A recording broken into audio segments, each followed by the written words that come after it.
আসসালামু আলাইকুম, স্বাগত জানাচ্ছি আতিবের দুপুরের সংবাদে। আপনাদের সঙ্গে রয়েছে আমি হাবিবা আফরোজ। স্বামী সভাপতি, স্ত্রী সাধারণ সম্পাদক, বসবাসের এক রুমের ঘরই কেন্দ্রীয় কার্যালয়। এই অবস্থা বাংলাদেশ ডেমোক্রেটিক পার্টির। অন্যদিকে জাতীয় ন্যায় বিচার পার্টির নেই কোনো সাইনবোর্ড। ব্যবসায়ী প্রতিষ্ঠানের ঠিকানা দিয়েই আবেদন করেছে নিবন্ধনের। শুধু এই দুটোই নয়, নিবন্ধন চাওয়া 147টি দলের বেশিরভাগেরই এই অবস্থা। নির্বাচন বিশেষজ্ঞরা বলছেন, নিবন্ধন দেওয়ার ক্ষেত্রে কঠোর না হলে প্রশ্নবিদ্ধ হবে ইসি। আতিকা রহমানের ধারাবাহিক রিপোর্টের প্রথম পর্ব আজ।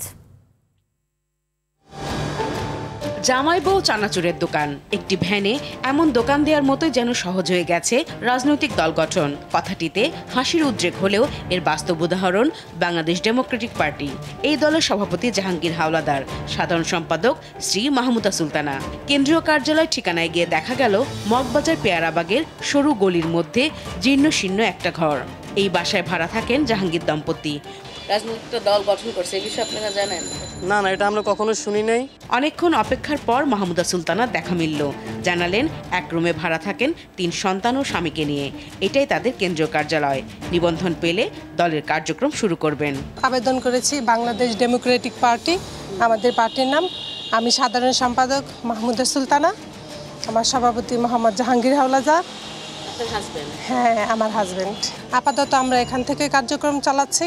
পল্টনে অনেক খুঁজেও জাতীয় ন্যায় বিচার পার্টির কার্যালয় খুঁজে পাওয়া যায়নি। কমিশনের দেয়া কেন্দ্রীয় কার্যালয় ঠিকানায় দেখা গেল ইসলাম টাওয়ারের 7 তলায় এক রুমে আলামিন ট্যুরস অ্যান্ড ট্রাভেলসের অফিস। দলের কেউ সেখানে নেই। প্রতিষ্ঠানের একজন স্টাফ জানালেন, তাদের চেয়ারম্যানই ন্যায় বিচার পার্টির সাধারণ সম্পাদক। এখানে ঠিকানা ব্যবহার করা হয়েছে এবং এখান থেকে পরিচালনা করা হবে আর কি ওই ন্যায় বিচার পার্টি। দলীয় কোনো সাইনবোর্ড বা একটা দলের নাম এগুলো তো কোনো না, দলীয় কোনো সাইনবোর্ড এখন পর্যন্ত দেওয়া হয়নি, হয়ে যাবে। বেকার মুক্তি পরিষদের কার্যালয়ে দেখা গেল ছোট্ট একটা ঘরের দরজায় দলের সাইনবোর্ড এবং সেখানে তালা ঝুলছে। দলের সভাপতি সাধারণ সম্পাদককে ফোন দিলেও তারা ধরেননি। তিসারি ইনসাফ party, Ganadal, Janajot party, Janata party, Republic Party, Green Party, Jagrata Bangladesh, NLP, নতুন প্রজন্ম পার্টির পল্টন এলাকার যেসব ঠিকানা দেয়া আছে সেখানে তাদের কার্যালয় নেই। বেশিরভাগ জায়গায় হোটেল ও ডিজিটাল প্রিন্টের দোকান। এলাকার কেউ এসব দলের নামও শোনেনি। যে কথাগুলো বলতেছেন ইনসাফ পার্টি, ডেমোক্রেটিক পার্টি, এগুলো আমি কিন্তু আমার জানা মতন নাই। নির্বাচন বিশেষজ্ঞরা বলছেন, নিবন্ধন দিতে কমিশনের কঠোরভাবে যাচাই বাছাই করা প্রয়োজন। নিবন্ধন দেওয়ার ব্যাপারে নির্বাচন কমিশনকে অ্যালার্ট হওয়া উচিত। ন্যূনতম তাদেরকে অ্যাটলিস্ট প্রধান কার্যালয় অবজারভেশনের জন্য লোক পাঠানো উচিত এবং দেখা উচিত যে কার্যালয় আছে কিনা, তাদের একটা প্রপার ফাংশনিং পার্টি অফিস আছে কিনা। এটা একটা ব্যাপার। একটা দলের নিবন্ধনের জন্য একটা প্রপার রাজনৈতিক দলের গঠনতন্ত্র থাকতে হবে, তাদের কমিটি থাকতে হবে, সাব কমিটি থাকতে হবে, মেম্বার্স থাকতে হবে। এই সিস্টেমটা, এটাও কিন্তু নিবন্ধনের ক্রাইটেরিয়া। গঠনতন্ত্র, কেন্দ্রীয় কার্যালয় নেই, কমিটি নেই এমন প্যাট সর্বস্ব ও সাইনবোর্ড কেন্দ্রিক দলকে নিবন্ধন দিলে নির্বাচন কমিশন বিতর্কিত হবে বলেও মন্তব্য করেন এই বিশেষজ্ঞ। আতিকা রহমান, RTV, ঢাকা। যশোরের শিশু ও নারী সহ একই পরিবারের 3 জনের উপর এসিড নিক্ষেপের ঘটনা ঘটেছে। বিয়ের প্রস্তাবে রাজি না হওয়ায় গেল রাতে জেলার ঝিকরগাছা উপজেলার গদখালিতে এই হামলার শিকার হন তারা। দগ্ধ 3 জনকে গুরুতর অবস্থায় যশোর জেনারেল হাসপাতালে ভর্তি করা হয়েছে। আহতরা হলেন ওই গ্রামের জামাত হোসেনের স্ত্রী রাহেলা বেগম, ছেলে ইয়ানুর ও মেয়ে রিপা খাতুন। যশোর জেনারেল হাসপাতালের মেডিকেল অফিসার জুবাইর আহমেদ জানান, এসিডে শিশু পিয়ানুর রহমানের পা সহ বিভিন্ন জায়গা দগ্ধ হয়েছে। তার অবস্থা আশঙ্কাজনক। এছাড়া তার মা ও বোনের শরীরের আংশিক দগ্ধ হয়েছে। তাদের নিবিড় পর্যবেক্ষণে রাখা হয়েছে। তার পুরো শরীরটাই সবকিছু ঝাঁঝরা হয়ে গেছে। আমার এক সাইড পুড়ে গেছে।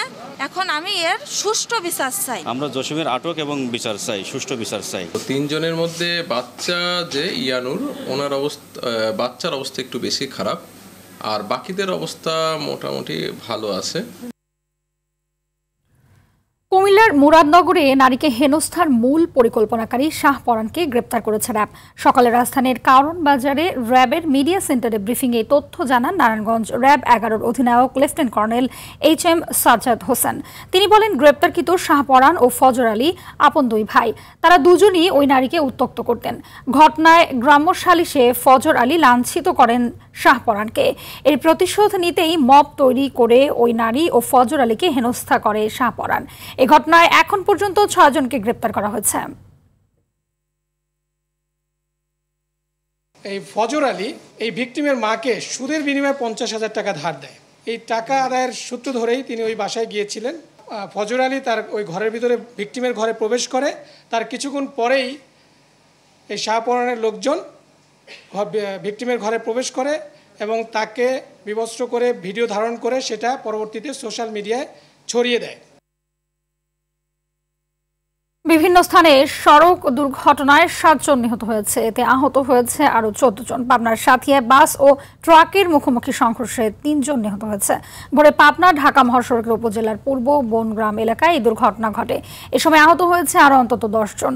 এদিকে গেল রাত 10টার দিকে চুয়াডাঙ্গার আলমডাঙ্গায় ড্রাম ট্রাকের ধাক্কায় স্কুল ছাত্র সহ মোটরসাইকেলের আরোহী 2 জন নিহত হয়েছে। গেল রাতে কক্সবাজারের চকরে যাত্রীবাহী বাস নিয়ন্ত্রণ হারিয়ে রাস্তা থেকে ছিটকে পুকুরে উল্টে যায়। এতে ঘটনাস্থলেই 2 যাত্রীর মৃত্যু হয়। এ সময় আহত হন আরও 4 জন।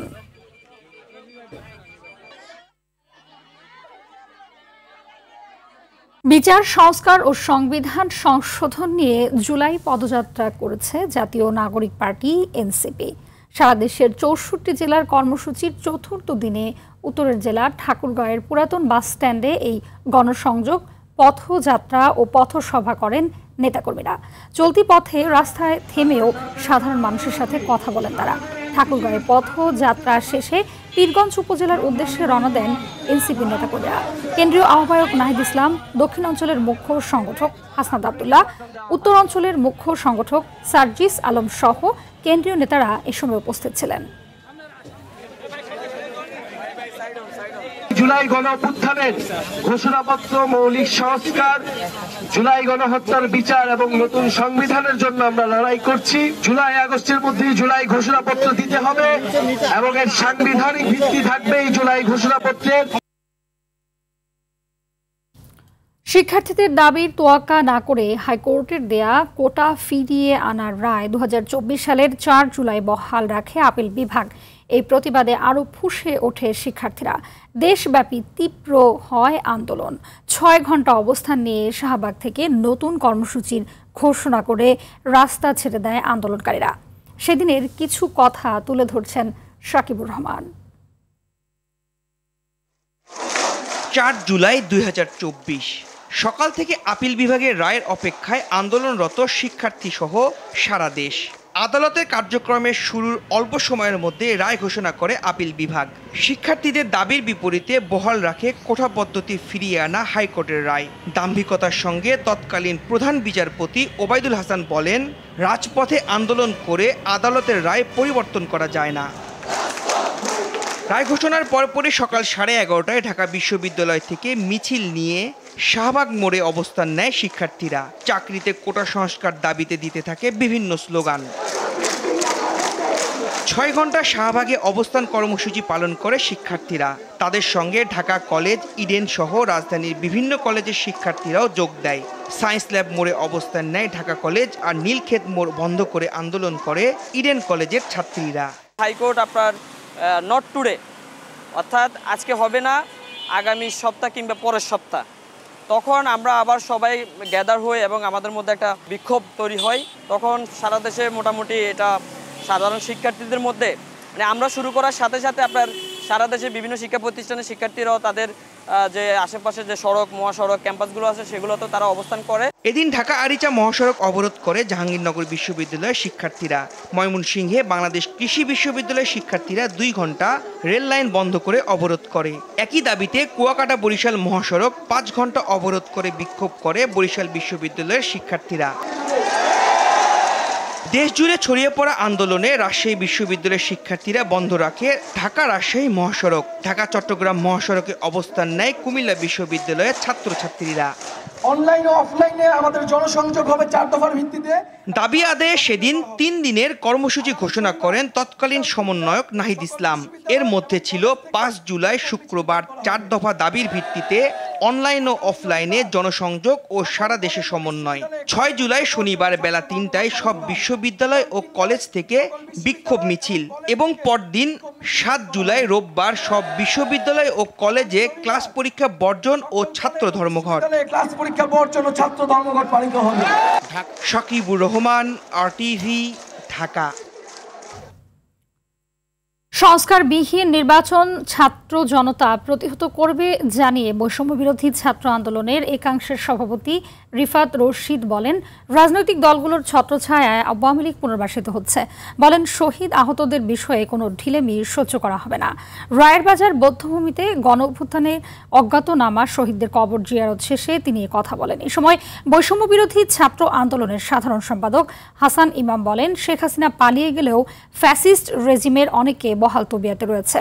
দীর্ঘ 1 বছরে বেওয়ারিশ লাশ নিয়ে দৃশ্যমান পদক্ষেপ নেয়নি। কবর জিয়ারত শেষে শহীদ ও আহত পরিবারের সদস্যদের দেখতে যান আন্দোলনের নেতাকর্মীরা। দলগুলোর ছত্রছায়ায় আওয়ামী লীগ আবার পুনর্বাসিত হচ্ছে। এই ধরনের কার্যক্রমকে আমরা তীব্রভাবে নিন্দা জানাচ্ছি এবং বলতে চাচ্ছি, কালসাপ যতই কিনা সুন্দরভাবে সাজুক, যতই নতুন রূপ ধারণ করুক, কালসাপের নেচার সে ফনা তুলবে, সে ছোবল দেবে। আওয়ামী লীগ হলো বাংলাদেশের ইতিহাসের কালসাপ। নির্বাচন সংস্কার ছাড়া হওয়ার কোনো প্রকার সুযোগ নেই। যদি কেউ মনে করে যে সংস্কারবিহীন একটি নির্বাচন দিয়ে দেওয়া হবে, বাংলাদেশের ছাত্র জনতা এটি প্রতিরোধ করবে। অভাব অনটনে দিন কাটছে নেত্রকোনার সন্তান জুলাই গণঅভ্যুত্থানে নিহত শহীদ সাব্বির ইসলামের পরিবারে। কিছু আর্থিক সাহায্য পেলেও ঘর না থাকায় বর্তমানে ভাইয়ের বাড়িতে 4 সন্তানকে নিয়ে বসবাস করছেন সাব্বিরের স্ত্রী। সরকারি বরাদ্দ সাপেক্ষে পরিবারটিকে সুযোগ সুবিধা দেওয়ার আশ্বাস প্রশাসনের। নেত্রকোনা থেকে এম মোখলেসুর রহমান খানের পাঠানো তথ্যচিত্রে বিস্তারিত জানাচ্ছেন আব্দুল হামিদ। 2024 সালের ভয়াল 5 আগস্ট রাজধানী ঢাকায় তখন জোরালোভাবে চলছে স্বৈরাচার শেখ হাসিনা পদত্যাগের 1 দফা দাবিতে আন্দোলন। সে সময় সাভারের আশুলিয়া থানার সামনে পুলিশের ছোড়া গুলিতে মাথায় আঘাত পেয়ে ঘটনাস্থলেই শাহাদাত বরণ করেন নেত্রকোনার আটপাড়া উপজেলার সাব্বির ইসলাম। একমাত্র উপার্জনক্ষম ব্যক্তিকে হারিয়ে ভালো নেই তার পরিবার। যদিও জুলাই ফাউন্ডেশন, জামায়াত ইসলামী, আসুন্না ফাউন্ডেশন এবং জেলার প্রশাসকের কাছ থেকে মোট 10 লাখ টাকা আর্থিক অনুদান দেওয়া হয় তাদের, তবে সন্তানদের ভবিষ্যৎ সুরক্ষায় দীর্ঘমেয়াদী সাহায্য চান স্ত্রী। স্বামী তো যুদ্ধ করতে যায়, জীবন দিছে না, তারা তো আরাম করার কেন স্বামী জন নাই, তার কোনো আশা ভরসা নাই না। আমার ফুলা ফান্ডিরে নিয়ে চলতে যায় আর মনে হয় এমন যদি একটা কিছু বাতা মাতা কিংবা সহজ হতে সরকারে যদি করে, তো মনে হয় আমার পোলা ফান্ডিরে লিয়ে চলার মতন একটু আশা ভরসা আঙ্গর ওই বহারি। পরিবারটির পাশে দাঁড়াতে সবাইকে এগিয়ে আসার আহ্বান স্বজন ও এলাকাবাসীর। বউ আছে, বাচ্চা আছে, ওরা খুব কষ্টে আছে আমাদের এখানে। আমরা একটু দেখশুন করি, যতটুকু ক্ষমতা কুলায়, খুব কষ্টের মাঝে তারা আছে। তার তো জায়গা সম্পদ কিছু নাই, তারা শ্বশুর বাড়ির দাফন করছে, তার কোনো কামাই দেওয়ার পুত্রও নাই। মেন রাস্তার থেকে সাব্বিরের কবরের যে যাওয়া পর্যন্ত যে রাস্তাটা সাব্বিরের নামে করণ করা হয়, তা আমরাও মনে রাখবো, নতুন প্রজন্ম যারা আসবে সেরাও মনে রাখবো। পরিবারটিকে সঞ্চয়পত্র ও সরকারি খাস জমি বরাদ্দের প্রক্রিয়া চলমান আছে বলে জানান উপজেলা নির্বাহী কর্মকর্তা রুয়েল সাংমা। সরকার যদি আমাদের ঘরের বরাদ্দ দেয়, তাদের জন্য আমরা ঘর নির্মাণ করে দেব। এছাড়াও তাদের নামে যে মাসিক ভাতাও চালু হবে। সরকারি যে সুযোগ সুবিধা আসে সেগুলো তাদের জন্য আমরা দেওয়ার অগ্রাধিকার ভিত্তিতে দেওয়ার ব্যবস্থা করছি। নতুন বাংলাদেশ গড়তে নিঃস্বার্থে জীবন বিলিয়ে দেওয়া সাব্বিরের পরিবারের সকল সুযোগ সুবিধা নিশ্চিত করা সরকারের নৈতিক দায়িত্ব বলে মত সংশ্লিষ্টদের। আব্দুল হামিদ, RTV। এবারে অন্যান্য প্রসঙ্গ। পর্যাপ্ত সরবরাহ সত্ত্বেও বেড়ে চলেছে চালের দাম। রাজধানীর কারণ বাজারে দেখা যায় গেল সপ্তাহের তুলনায় চালের দাম বেড়েছে 8 থেকে 10 টাকা পর্যন্ত। 50 থেকে 60 টাকার নিচে মিলছে না সবজি। দাম বাড়তির কারণ হিসেবে অনেকেই গোপন চাঁদাবাজিকে দায়ী করছেন। বাজার মনিটরিং ও চাঁদাবাজি বন্ধের পাশাপাশি ব্যবসায়ী সিন্ডিকেট জড়িতদের শাস্তির দাবি ক্রেতাদের। মাহিন আরাফাতের সহায়তায় আরও জানাচ্ছেন জাকারিয়া খান। সাপ্তাহিক ছুটির দিনে রাজধানীর কারওয়ান বাজারে ক্রেতাদের উপচে পড়া ভিড়, কিন্তু বাড়তি দামের কারণে নেই স্বস্তি।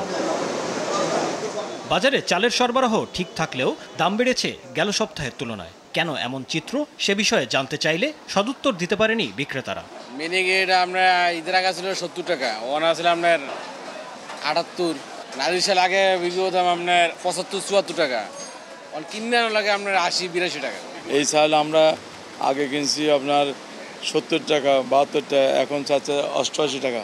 অন্যদিকে চালসহ বিভিন্ন নিত্যপণ্যের দাম বাড়ায় ক্ষুব্ধ ক্রেতারা। গেল সপ্তাহের তুলনায় দাম কিছুটা বাড়লেও বেশিরভাগ সবজির দাম সহনীয় পর্যায়ে থাকায় সন্তুষ্ট তারা। সব জিনিসের দাম বেশি, অনিয়ন্ত্রিত, নিয়ন্ত্রণ নাই। আইজ একরকম, কাইল একরকম। আগের থেকে 10 টাকা করে কমে গেছে। পেঁপে আসছিল আপনার 30 টাকা পর্যন্ত আছে, এখন 20 টাকা কেজি পেঁপে। এক সপ্তাহের ব্যবধানে কেজিতে 10 থেকে 20 টাকা বেড়েছে বিভিন্ন ধরনের মুরগির দাম। বাড়তি দামে বিক্রি হচ্ছে মাছও। ব্রয়লারেও কি 10 টাকা বেশি, আর সোনালী মুরগিতে কেজিতে 20 টাকা বেশি। আগে যা কিনতাম তার থেকে কিছুটা ছাড় দিতে হচ্ছে, জীবন তো চালিয়ে নিয়ে যেতে হবে। ঈদের পর কিছুটা কমলেও গোপন চাঁদাবাজির কারণে নিত্যপণ্যের দাম বাড়ছে বলে মনে করেন অনেকে। তাই চাঁদাবাজি বন্ধ সহ বাজার মনিটরিংয়ে জোর দাবি তাদের। জাকারিয়া খান, RTV, ঢাকা। গণঅভ্যুত্থানে ক্ষমতাচ্যুত প্রধানমন্ত্রী শেখ হাসিনা, তার পরিবার ও দল আওয়ামী লীগের রাজনীতিবিদদের নামে থাকা প্রায় 1000 অবকাঠামো, স্থাপনা ও প্রতিষ্ঠানের নাম পরিবর্তন করেছে অন্তর্বর্তীকালীন সরকার। গত 26 জুন প্রধান উপদেষ্টার প্রেস উইংয়ে এক বিজ্ঞপ্তিতে এই তথ্য জানানো হয়। এতে বলা হয়, বিগত সরকারের 16 বছরে দেশের 977টি অবকাঠামো এবং প্রতিষ্ঠানের নাম সাবেক প্রধানমন্ত্রী শেখ হাসিনা, তার পরিবার ও আওয়ামী লীগের রাজনীতিবিদদের নামে প্রতিষ্ঠিত হয়েছিল। এর মধ্যে রয়েছে সেনানিবাস, বিমান ঘাঁটি, নৌবাহিনীর জাহাজ, মেগা সেতু, সড়ক স্থাপনা, স্কুল কলেজ, বিশ্ববিদ্যালয়, হাসপাতাল, গবেষণা কেন্দ্র সহ বিভিন্ন প্রতিষ্ঠান, যার অধিকাংশের নাম পরিবর্তন করা হয়েছে বলেও বিজ্ঞপ্তিটিতে উল্লেখ করা হয়। অবশিষ্ট প্রতিষ্ঠানগুলোর নাম পরিবর্তনের কাজও প্রক্রিয়াধীন রয়েছে।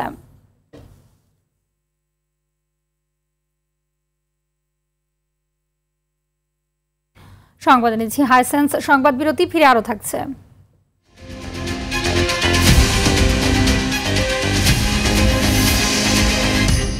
হিরোশিমার চেয়েও 6 গুণ শক্তিশালী বোমা গাজায় ফেলেছে ইসরায়েল, জানালেন জাতিসংঘের দূত। 12 ত্রাণকর্মী সহ নিহত আরও 118 জন।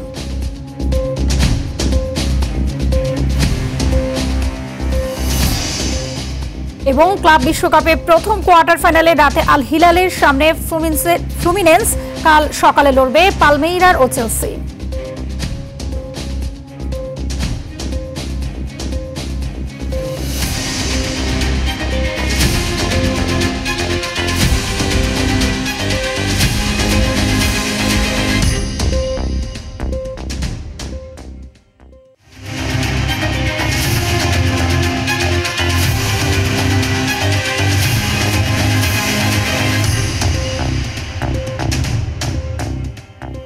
দুপুরের সংবাদ দেখছেন RTVতে, সাথে রয়েছে আমি হাবিবা আফরোজ।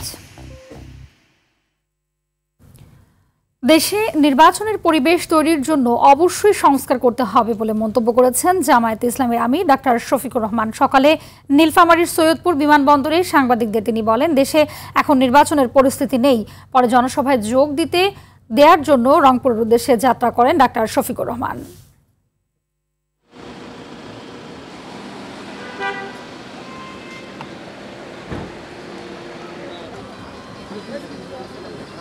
আগে নির্বাচনের পরিবেশ অবশ্যই তৈরি করতে হবে।